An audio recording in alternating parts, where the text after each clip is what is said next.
오늘 온 세상에 소망이 되며 축복의 통로가 되는 교회다는 이런 제목입니다. 자, 이것이 금년도 우리 표로 정한 그런 내용이고, 오늘 이 시간에 이 말씀을 상고하게 되었습니다. 우리가 이제 공과를 보면은 세 주만 통일적으로 이렇게 돼 있고, 네 번째, 다섯 번째 혹시 있을 때는 이제 프로그램 위주로 이렇게 나가고 있어요.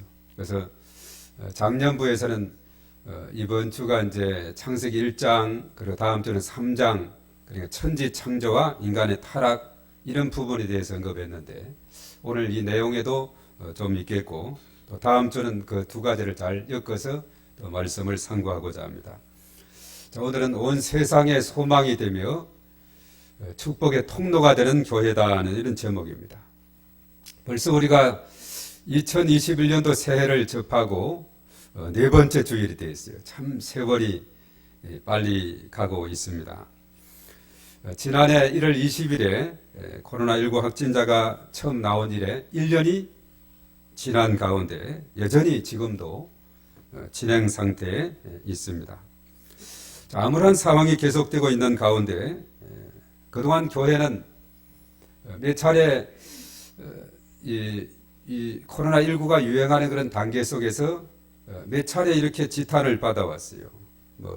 지난 2월달 같은 경우 지난해 신천지, 대구 신천지 2단인데도 불구하고 같이 교회가 휩쓸려서 지탄을 받아왔고, 또 8월달 중순 또 이렇게 2차 유행을 하면서도 또 교회가 지탄을 받고, 3차 유행 때는 어느 할 것 없이 대대적으로 이렇게 유행이 되다 보니까, 물론 교회는 좀 지탄에서 벌써 조금 뒤로 간 상태에 있지만, 그래도 또 일부 쪽에서 또 이렇게 교회에서 발생이 된다 해가지고, 그래서 코로나19의 온상지처럼 교회가 취급을 받기도 했습니다. 그런데 교회는 본의 아니게 세상으로부터 지탄을 받기도 하고, 때로는 박해를 받으면서 사실은 우리가 기독교 2000년의 역사를 이어오게 된 것을 보게 되는 거죠. 그렇지만 교회는 어느 시대든지 진정한 희망이고 소망이다는 사실입니다. 왜냐하면 예수 그리스도가 교회의 주인이기 때문에 그렇다는 거예요. 그러기에 교회는 고난 중에서도 위축되거나 움츠리지 말고 담대하게 복음의 깃발을 높이 들고 나가야 되는 겁니다. 그리하게 될 때 하나님 나라가 든든히 세워지게 되는 것이죠. 그래서 교회는 어느 시대나 온 세상의 소망이 되어야 하며, 속한 모든 지체들을 통해서 일하시는 하나님의 역사를 경험하고 세상을 향해서 축복의 통로로서 쓰임을 받아야 될 줄로 믿습니다. 그래서 오늘 제목을 그렇게 잡았는데, 우리 첫 번째 그림을 이제 보겠습니다. 이것이 이제 우리 앞에 모습, 지금 화분이 지금 꽃이 많이 이제 시들어서 뺐는데, 저렇게 되어 있어요. 그 다음 장면을 보겠어요. 자, 글자가 이제 보이죠? 한 번 더 우리 읽겠습니다. 시작. 온 세상에 소망이 되며 축복의 통로가 되는 교회. 그래서 우리가 몇 가지, 그 아래쪽에 보면은 몇 가지 있죠. 우리 다 같이 예배의 회복, 말씀과 기도, 전도와 양육, 사랑의 봉사. 153 운동은 한 사람이 5명의 영혼을 품고 기도하며 3명을 교회로 인도한다.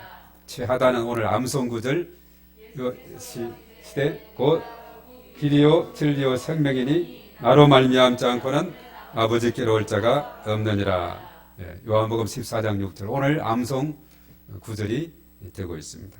이제 다시 화면으로 돌아옵니다. 자, 온 세상에 소망이 된다.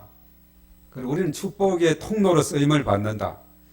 정말 생각만 해도 너무나도 가슴이 뛰고 정말 감격적인 순간이 아닐 수가 없다는 겁니다.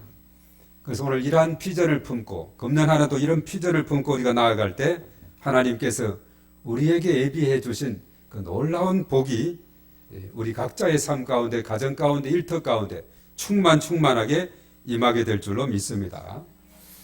자, 오늘 요한복음 14장 앞쪽을 우리가 본문으로 잡았는데, 오늘 이 말씀에 보면 시작이 그랬습니다. 너는 마음에 근심하지 말라. 하나님을 믿으니 또 나를 믿어라. 이렇게 시작이 되고 있어요. 그것이 1절의 말씀입니다. 마음에 근심하지 말라. 어떠한 상황과 여건 가운데서도 마음에 근심하지 말고 하나님을 믿고 예수님을 믿어라는 이런 말씀이죠. 또한 제자들을 향해서 말씀합니다. 하늘 아버지 집에 거처를 예비하러 가겠다. 다시 와서 이제 그들을 나 있는 것으로 함께 초청해서 함께 살겠다 하는 말씀이 오늘 2절과 3절의 말씀입니다. 자, 이것은 뭐냐면 하늘나라의 거처, 천국의 거처를 마련할 것이다. 또 다시 온다는 것은 뭐냐면 재림의 주로 다시 이 땅에 오실 것이다. 그리고 이제 이 땅에 와서 이제 너희를 내게로 영접하여 나 있는 곳에 너희도 있게 한다. 이렇게 말씀을 하고 있죠. 그래서 믿음의 사람들과 늘 함께 거기에서 거하겠다. 이런 말씀을 하고 있어요. 자, 이 말씀은 제자들이 근심 대신에 하나님을 믿고 있으면 그들에게 다가오는 혼란과 죽음의 위협 가운데서도 결코 두려워할 필요가 없음을 말해주고 있어요. 예수님께서 예비하신 그 거처에 살기 위해서는 어떻게 해야 되는가? 예수님을 마음속에 영접하기만 하면 된다는 사실입니다. 근심하지 않고 하나님을 믿고 예수님을 믿으면은 예수님과 함께하게 되고 예수님의 그 잔치에 참여하게 되고 예수님과 늘 동행하는 삶을 살아갈 수 있다. 이렇게 말씀을 하고 있어요. 자, 그러면서 이제 예수님은 4절에서 말해요. 내가 너희로 어디로 가든지 그 길을 너희가 아느니라. 물론 3년 반 동안 공생의 기간을 통해서 제자들을 선택하시고 늘 가르치시고 했기 때문에 이 사실에 대해서 잘 알겠다 이렇게 예수님은 생각을 했는데 사실은 오늘 이 5절 말씀이 도마의 그런 그 말씀을 보면은 제대로 깨닫지 못하고 있는 것을 보고 있습니다. 도마가 말합니다. 주여, 주께서 어디로 가시는지 우리가 알지 못하거늘 그 길을 어찌 알겠사옵나이까. 그 길을 다 안다고 예수님은 말씀을 알 줄 알았는데 도마는 모른다는 이렇게 말을 했죠. 물론 도마는 의심 많은 제자입니다. 모르면 이렇게 질문을 해야 되겠죠. 사실은 도마의 질문은 도마뿐만 아니라 다른 제자들을 당혹하게 하는 그런 그 심정을 대표하고 있다 이렇게 말할 수가 있어요. 이 앞서서 바로 앞에 요한복음 13장 36절에 봐도 시몬 베드로도 사실 그랬어요. 주여, 어디로 가시나이까? 내가 가는 곳에 내가 지금은 따라올 수 없으나 후에는 따라오리라. 베드로도 그 사실을 잘 알지 못해요. 그건 베드로는 말합니다. 제가 목숨을 다해서 따르겠다 이렇게 말합니다. 그렇지만 예수님은 그러지요. 네가 다 굴기 전에 3번이나 나를 부인할 것이다. 지금 제자들의 상황은 확실히 정돈된 그런 상황이 되지 못해요. 사실은 우리가 사도행전에 와서 그들이 오순절에 성령의 충만함을 받고 했을 때 놀라운 변화가 일어나게 되는 상황을 보게 되는데 여전히 예수님께서 사복음서 내에 나타나는 이 제자들의 모습은 오늘 도마도 그러고 또 베드로도 그러고 정말 이 미래에 대해서 예수님께서 몇 차례 순환을 예고하고 부활에 대한 예고도 하고 이랬지만 여전히 그것을 분명히 깨닫지 못하는 이러한 모습을 보게 됩니다. 그래서 베드로 같은 경우도 목숨 다해서 어디로 가든지 따르겠습니다 했으면서도 아니다. 내가 다 굴기 전에 3번이나 나를 부인하게 될 것이다. 이런 말씀들이 나중에 그대로 성취가 되고 사실 의심 많은 도마 같은 경우도 예수님이 나중에 부활했을 때 다른 제자들만 있을 때 이렇게 나타났었죠. 그래서 도마가 어디 예출 갔다 왔을 때 제자들이 우리가 부활의 주님을 봤다 하니까 나는 못 믿어. 그 손에 못자국, 허리에 창자국을 내가 직접 확인하지 않고는 못 믿는다 했을 때 8일 후에 예수님이 오셔서 도마야 확인해봐라. 너는 나를 본고로 믿느냐? 보지 않고 믿는 자들이 복되다 하는 이런 말씀들을 가르치는 것을 우리가 보게 되는 것이죠.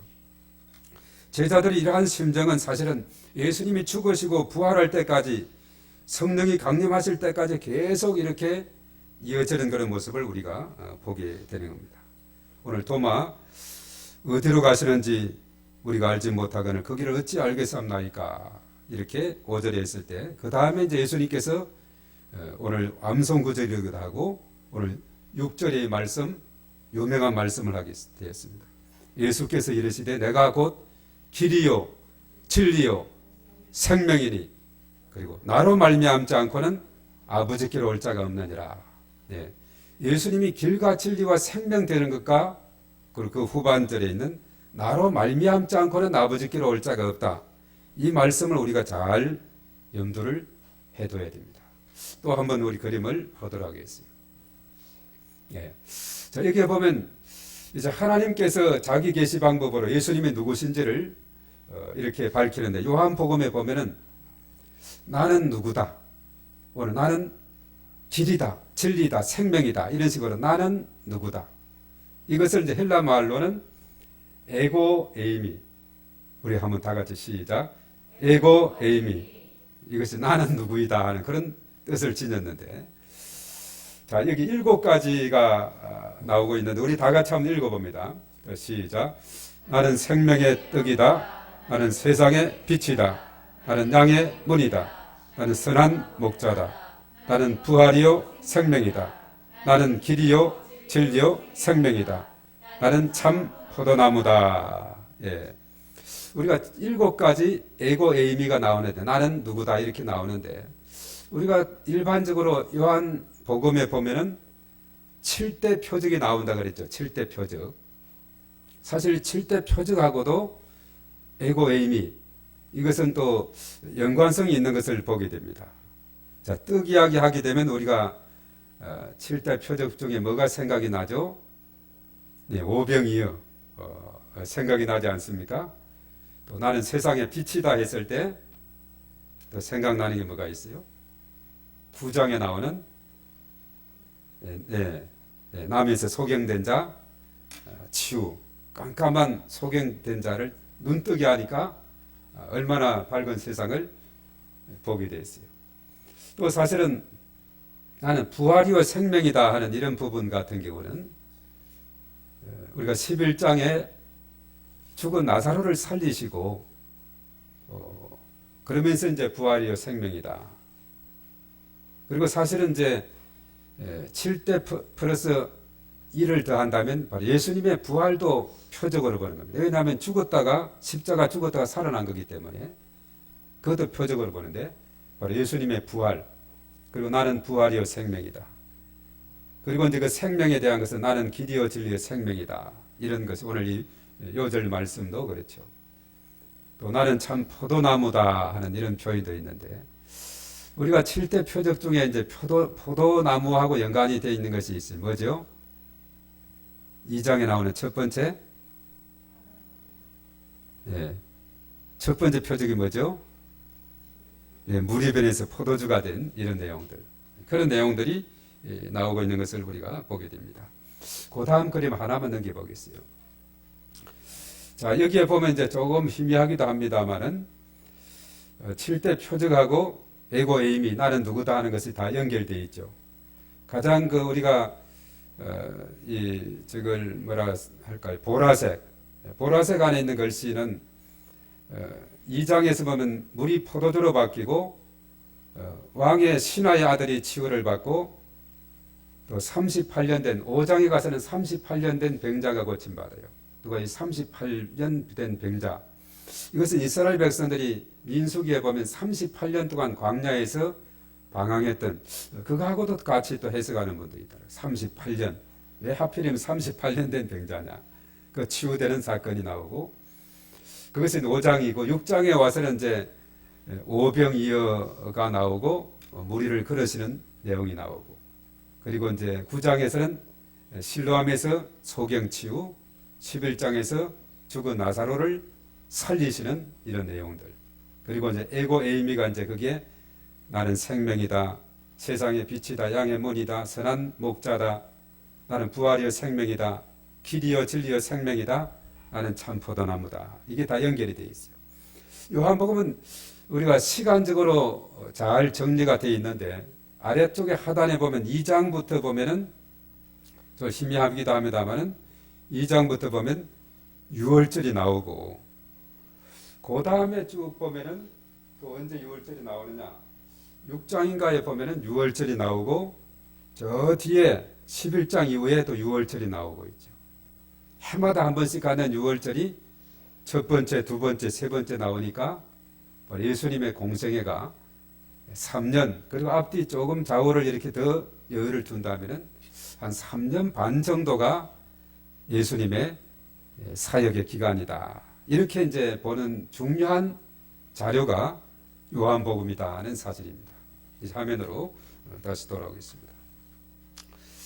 자, 이렇게 해서 삼위일체 하나님을 마음에 믿으면은 소망을 갖게 되고 막혔던 길이 활짝 열려지는 놀라운 일이 생기게 된다는 겁니다. 바로 예수님께서 바로 길이고 진리고 생명이기 때문에 그렇다는 거죠.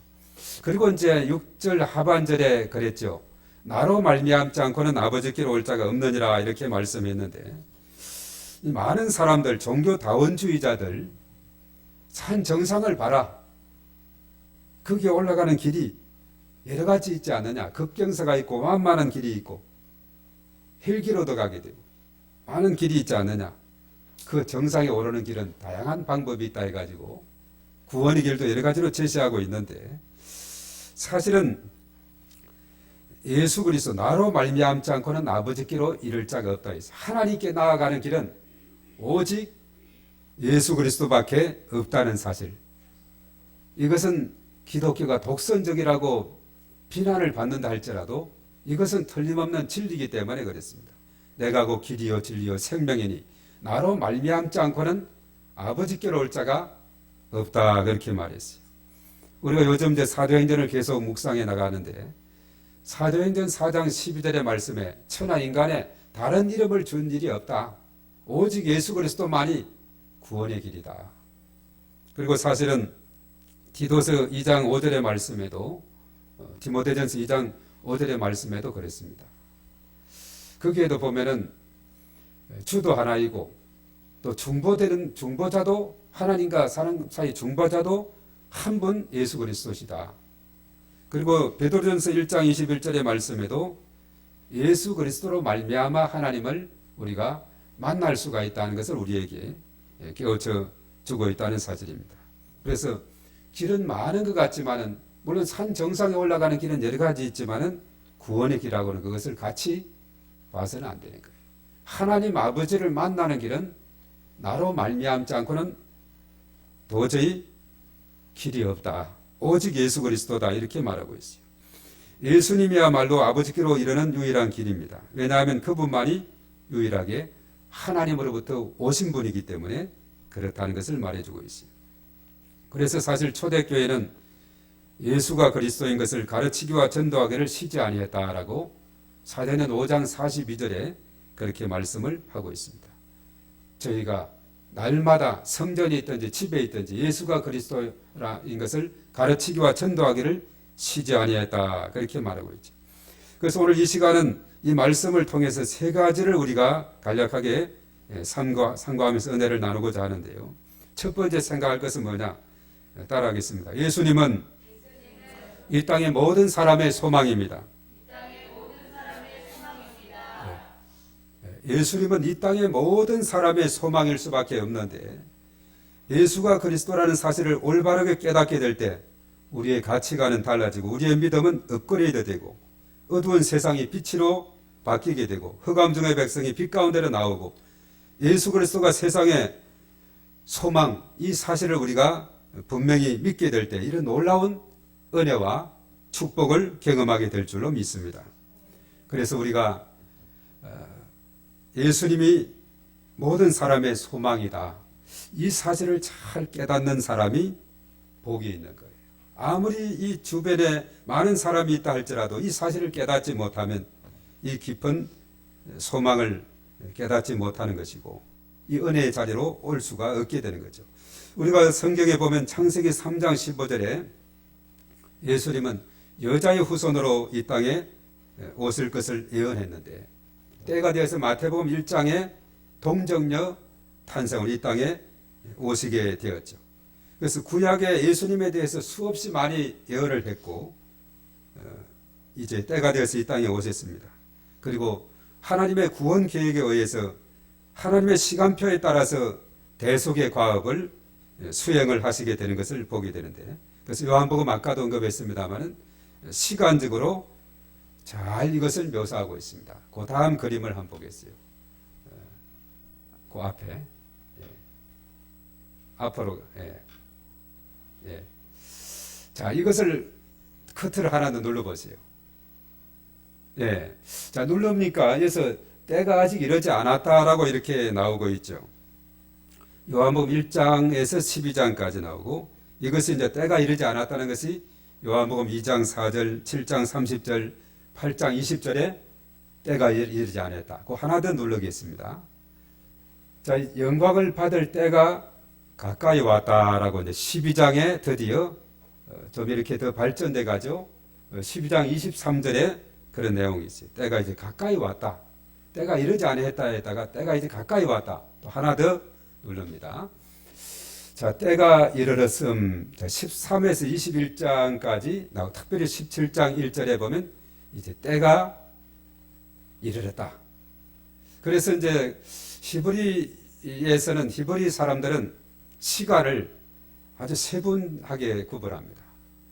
크로노스와 카이로스라 이렇게 구분하는데, 크로노스는 아침에 해가 동에서 떠서 서로 지는 일상적인 시간을 말한다면, 카이로스는 뭐냐면 특별한 시간, 특별한 때, 이것을 말하는 때가 바로 카이로스를 말합니다. 예수님이 이 땅에 오시는 때, 그리고 합격을 발표하는 그 시간, 이런 시간들은 특별한 시간이지 않습니까? 이 때, 이것을 말해서 카이로스다 이렇게 하는데, 오늘 이 말씀에 보면 단계적으로 때가 이르지 않았다가 때가 가까이 왔다가 이제 때가 되었다, 십자가를 질 때가 가까이 오게 됐다 하는 것을 말해주고 있어요. 이제 예수님의 순환의 바로 하나님의 시간표에 따라서 이것이 진행이 되고 있다는 것을 우리가 깨닫습니다. 이제 다시 화면으로 돌아옵니다. 자, 이런 말씀들을 가만히 볼 때 요한복음은 다른 사복음서하고 좀 구분해서, 물론 예수님의 생애와 사역을 기록하고 있는데 좀 구분해서 기록이 되어 있다는 것을 우리가 보게 되고, 또 시간적으로도 하나님의 구원 계획에 대한 시간표대로 때가 이르지 않았다, 때가 가까이 왔다, 이제 때가 되었다 하는 이런 내용으로 되어 있는 것을 우리가 보게 되는 것입니다.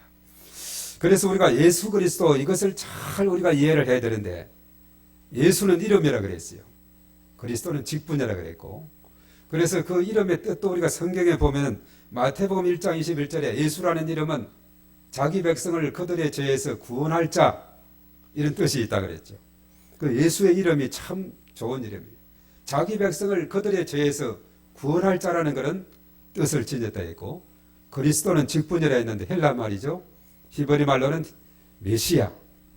그래, 히브리에서 그 기름 부음을 받는, 메시아는 기름을 부음을 받는 자라는 그런 뜻인데, 기름 부음을 받은 직종이 셋 있는데 선지자, 제사장, 왕, 이렇게 보게 되는 것입니다. 그래서 예수님을 영접하게 되면은 바로 예수가 그리스도가 된다. 바로 예수 그리스도를 통해서 우리 놀라운 은혜를 힘있게 되고, 이 땅에 풀리지 않은 문제, 여러 가지 많은 깝깝한 문제가 예수님을 통해서 아주 그냥 해결이 되게 된다는 사실, 우리가 이것을 이제 깨닫게 되는데요.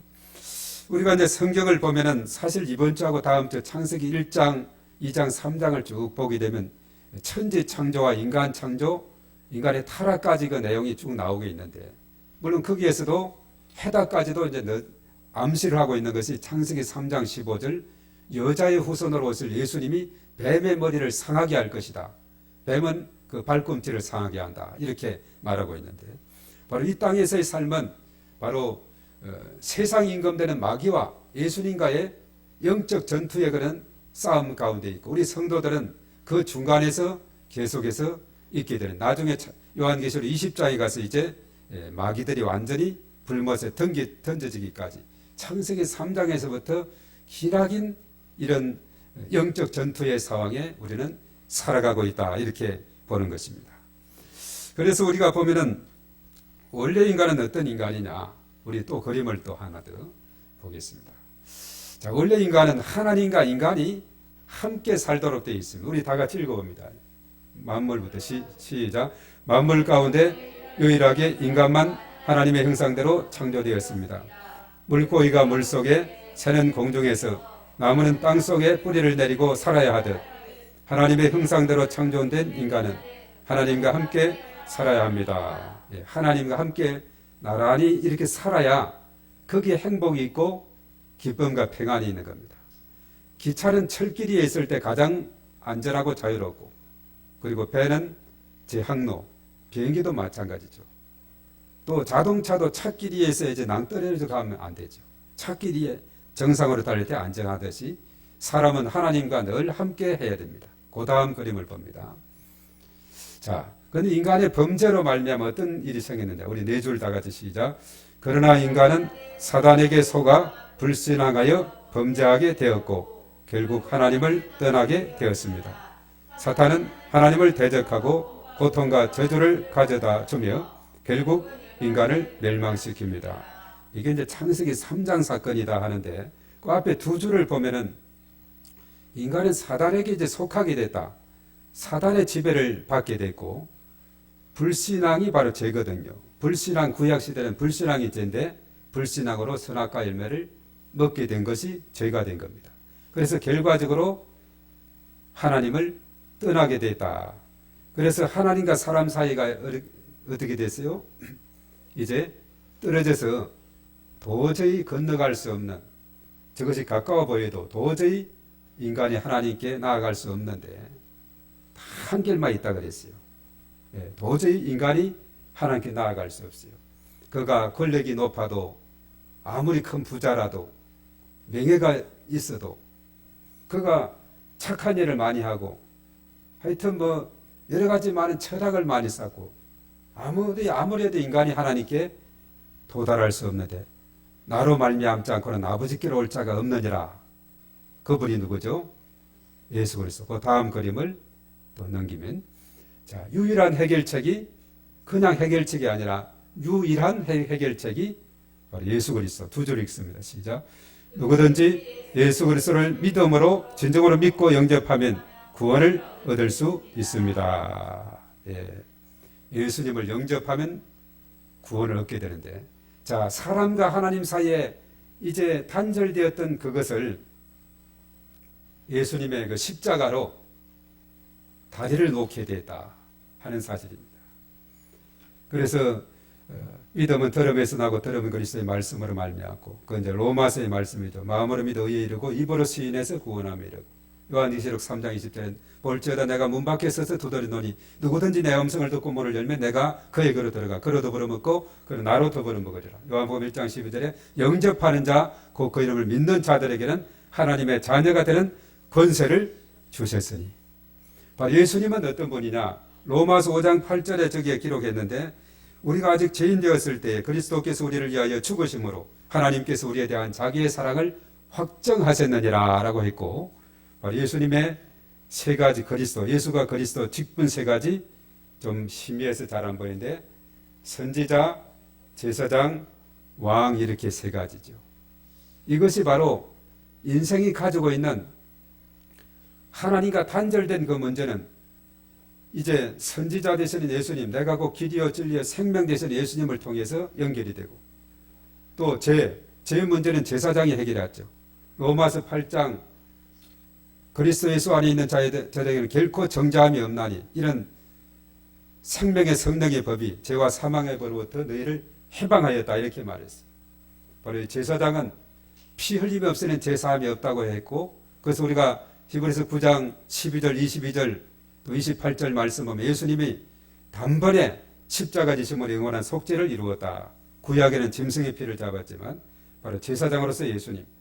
그리고 요한일서 3장 8절에 예수님은 마귀의 일을 멸하기 위해서 이 땅에 오셨다 했는데, 요한복음 12장 31절의 말씀 보면 마귀는 세상 임금이라 그랬어요. 네. 세상 임금. 호랑이나 사자가 없는 데는 여우가 왕 노릇하죠. 그러나 그들이 나타나면 꼼짝 못하게 됩니다. 바로 그런 상황이에요.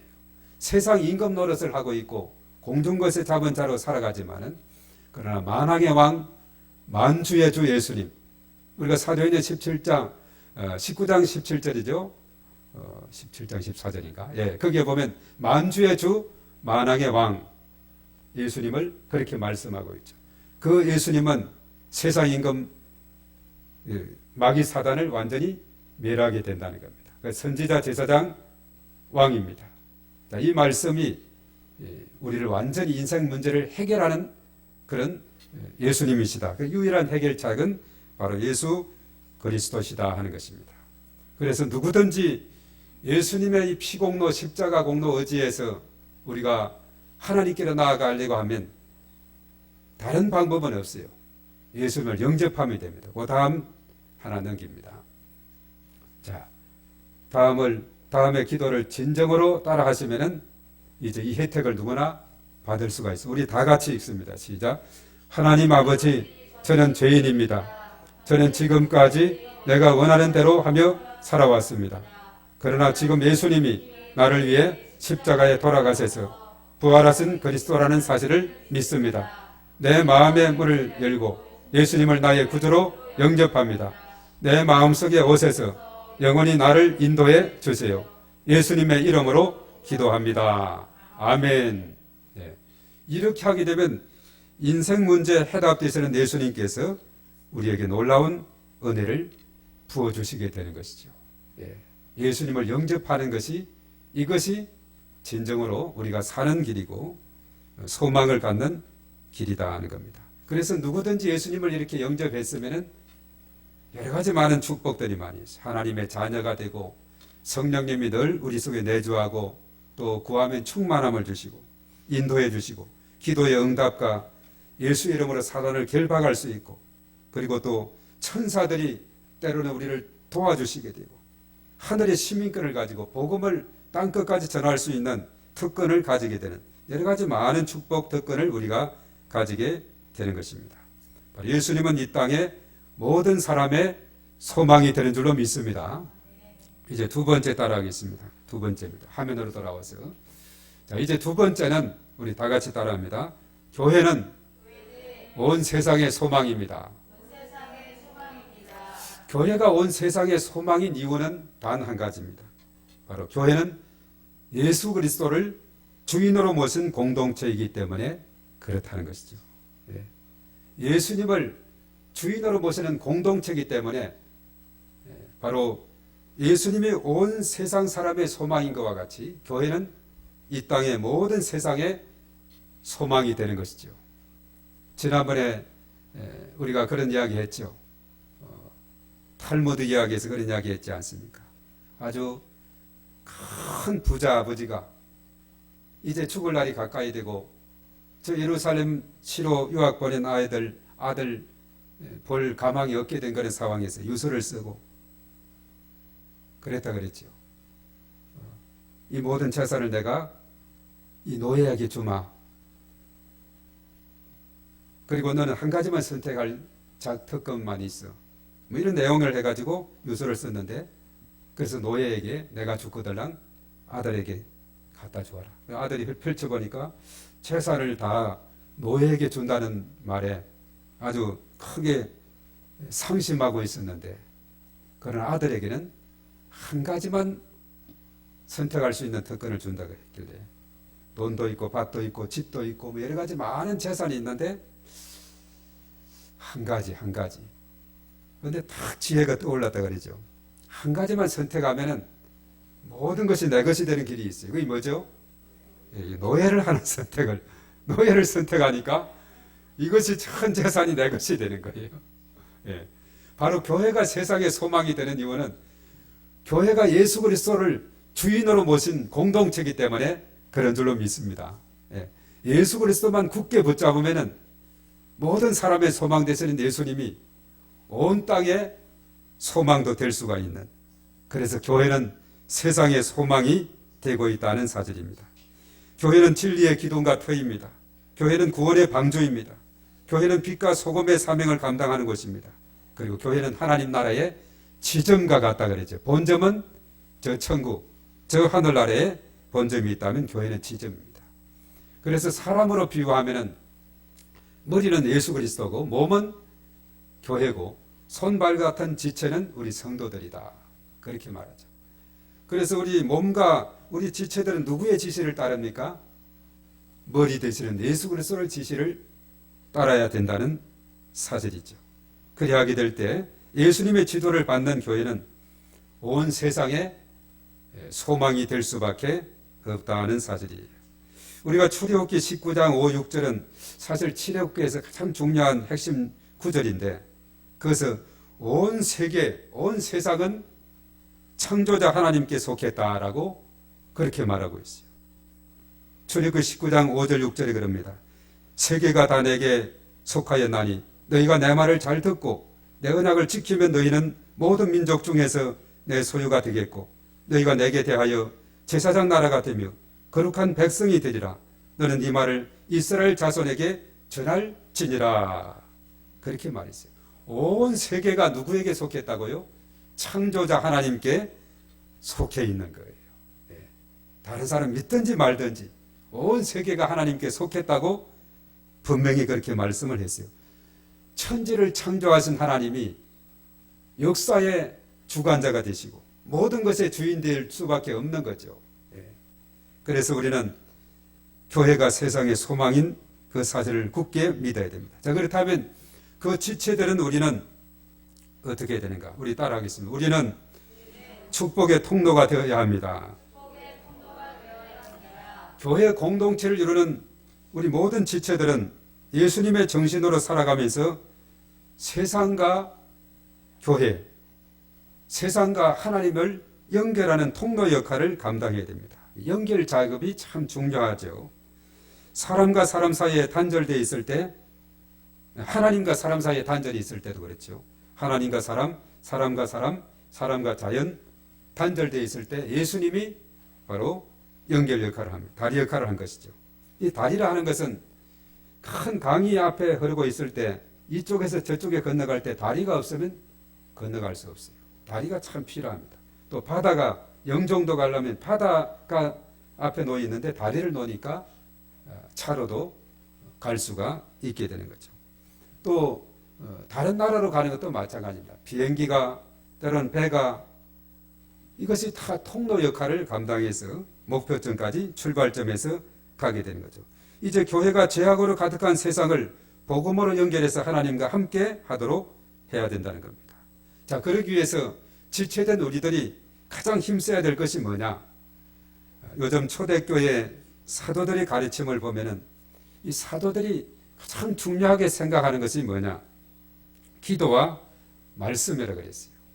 우리가 사도행전 6장 4절의 말씀에 보면 오직 기도하는 일과 말씀 전하는 일에 전무하겠다고 힘쓰겠다고 그렇게 말하고 있죠. 그래서 교회가 나아가는 데 있어서 우리 성도들, 지체된 우리들이 행해야 될 것 중에 정말 중요한 두 수레바퀴가 있다면, 자전거의 두 바퀴가 있다면 기도와 말씀의 바퀴인 줄로 믿습니다. 이 복음을 위해서 사도들은 목숨을 바치기까지 얼마나 힘을 썼는지 몰라요. 우리가 사실은 예수님의 수제자 베드로 내로 그런 통치 시대에 AD 68년도에 십자가상에서 거꾸로 순교를 당했습니다. 그 한 해 앞에 67년도에 바울이 또 목잘림을 당하고 순교를 당하게 된 것을 보게 됩니다. 정말 로마 시민권자들은 그 당시 십자가행을 안 했는데 그래서 바울은 목잘림을 당하고 순교를 당했어요. 요한복음 그 사도 그러니까 주님의 제자 요한이 있는데 야고보가 있는데 그 야고보는 야고보서를 썼다 그랬죠. AD 62년도 야고보를 쓴 그 해쯤 되어서 그는 순교를 당했어요. 정말 목숨 다해서 주의 복음을 전했더니 사도들의 그런 모습을 우리가 보게 되는데 바로 그들이 힘썼던 것이 뭐냐면 기도하고 말씀을 상고하는 것이다. 그래서 지체로서 사명을 잘 감당하기 위해서는 무엇보다도 기도하는 일에 힘쓰고 말씀을 상고하는 일에 힘써야 될 줄 믿습니다. 그래서 우리가 새해에는 이러한 목표를 가지고 연초부터 기도와 말씀, 이 두 수레바퀴, 이것은 부흥으로 나아가고 세상을 변화시키는 강력한 수레바퀴의 무기가 되고 있다는 사실입니다. 그래서 이 두 수레바퀴를 통해서 기도의 응답을 많이 받고 말씀의 능력을 많이 체험해서 영혼중의 강건함과 형통함을 날마다 경험하는 복된 삶이 우리 가운데 펼쳐져야 될 줄로 믿습니다.